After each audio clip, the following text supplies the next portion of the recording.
नमस्कार दोस्तों, मैं हूं मयंक और आप देख रहे हैं डिस्कोर्स बाय मयंक। आज हम एक और बहुत गंभीर टॉपिक पे बात करने जा रहे हैं। हमारा जो टॉपिक है वो है कि क्या योगी आदित्यनाथ और गृह मंत्री अमित शाह के बीच सब कुछ ठीक है। दोस्तों, जैसा आप जानते हैं कि भारतीय जनता पार्टी के दो सबसे शक्तिशाली नेता में से हैं गृह मंत्री अमित शाह और उत्तर प्रदेश के मुख्यमंत्री योगी आदित्यनाथ। सोशल मीडिया से लेकर दिल्ली और लखनऊ के राजनीतिक गलियारों तक ये सवाल लगातार गूंज रहा है कि कोई इसे सत्ता की अंदरूनी लड़ाई कह रहा है तो कोई भविष्य का नेतृत्व का टकराव कह रहा है। लेकिन इस पूरी कहानी का क्या है सच, आज हम बिना किसी पक्षपात के सीधे आंकड़ों में और राजनीतिक हकीकत के साथ इसका विश्लेषण करेंगे हमारे इस चैनल पर। सबसे पहले दोस्तों बात करते हैं खबरें आती कहां से है। पहला कारण जो है और जो पहली वजह है, उत्तर प्रदेश में जब भी कोई बड़ा राजनीतिक बदलाव, सीटों का बंटवारा या प्रशासनिक फेरबदल होता है तो दिल्ली और लखनऊ के बीच तालमेल को लेकर कयास शुरू हो जाते हैं।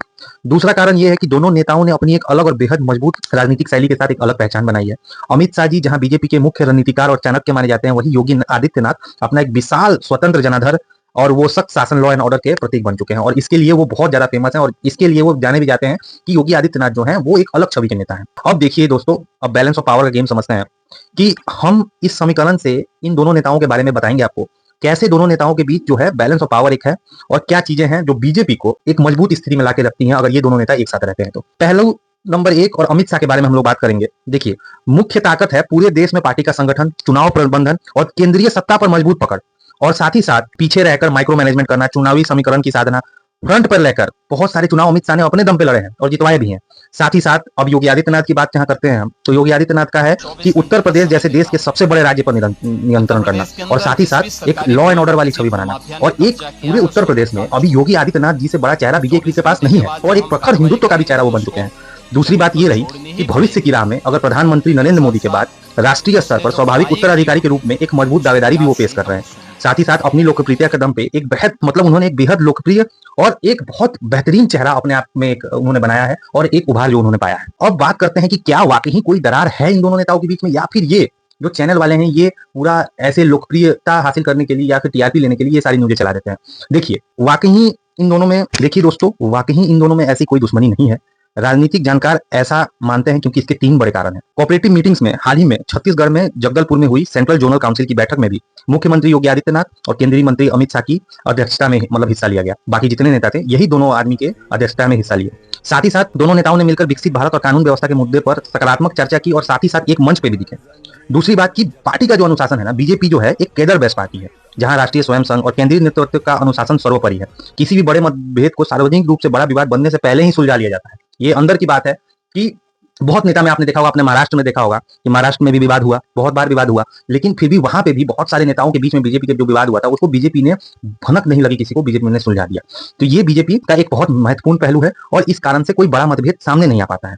दूसरा एक चीज समझते हैं कि बीजेपी और योगी आदित्यनाथ इन दोनों को एक दूसरे की जरूरत है। अमित शाह जानते हैं कि दिल्ली की सत्ता का रास्ता उत्तर प्रदेश से होकर गुजरता है और वहां योगी आदित्यनाथ से बड़ा चेहरा, मैंने पहले भी बताया दोस्तों, कोई नहीं है। वही योगी आदित्यनाथ को भी अपनी राज्य योजनाओं और राजनीति को सुचारू ढंग से चलाने के लिए बहुत बार मदद करते दिखाई दिए जाते हैं और इसी कारण से लगता है कि इन दोनों नेताओं के बीच में कोई मतभेद नहीं है। और साथ ही साथ अमित शाह और पीएम मोदी के मजबूत जो होता है ना कि मजबूत समर्थन योगी आदित्यनाथ के प्रति हमेशा दिखाया जाता है कि हाँ, हम मजबूती से मुख्यमंत्री जी के साथ इसमें शामिल हैं, उनके जो प्रोग्राम्स हैं उसमें हम लोग बहुत बेहतरीन तरीके से भाग ले रहे हैं और उनको हम लोग हर जगह प्रमोट करते हैं।